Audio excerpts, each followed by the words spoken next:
Labdien! Renārs Veško, Relaiva dibinātājs, un šodien pie mums ciemos ir atbraucis Raimonds Apse, Dinamo Rīgā futbola klubs izpilddirektors. Vienu jautājumu gribēšu pa priekšu uzdot. Pastāstiet, Raimond, kā mēs iepazināmies ar jums?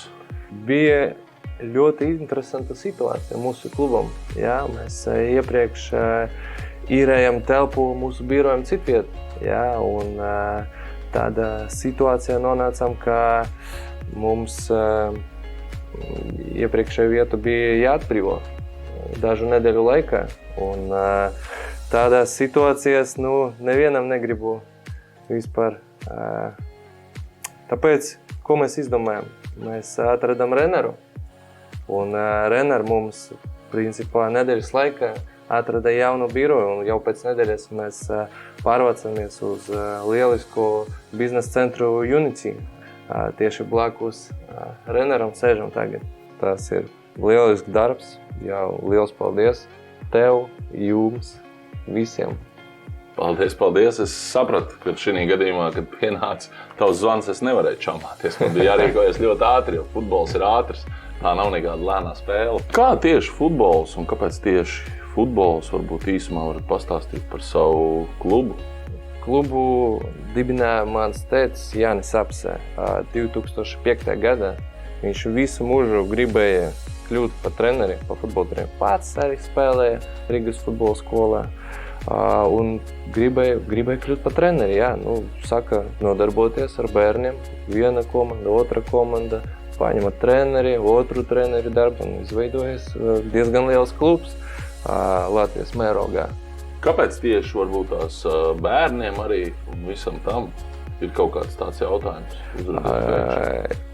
Tīri filozofiski ir tāda pieeja, ka jāsāk no bottom up, zin kā?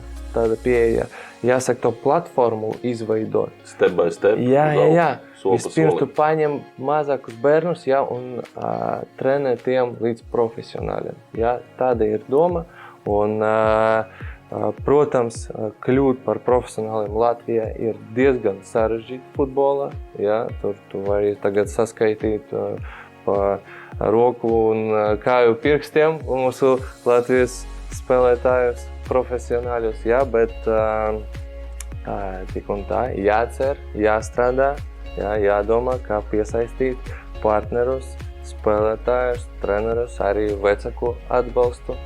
Un strādājam. Jā, te vēl viens interesants jautājums. Arī man ir ģimenes uzņēmums. Cik es noprotu, jums arī ģimenes uzņēmums. Un tad varbūt īsumā pastāsti, kas ko ieņem, kādus amats un kāds tavs amats. Tieši tā. Kā teicu, Jānis ir dibinātājs un direktors. Es esmu izpilddirektors. Mans brālis ir treneris jaunatnes komandā. Un mamma nodarbojas ar lietvedības lietām klubā. Skaisti. Visi iesaistīti, jā. Kā jūs vispār uztverat aģents, mākleris? Daudziem Latvijā tas ir tāds tā kā svešvārds, karsts kartupeles mutē.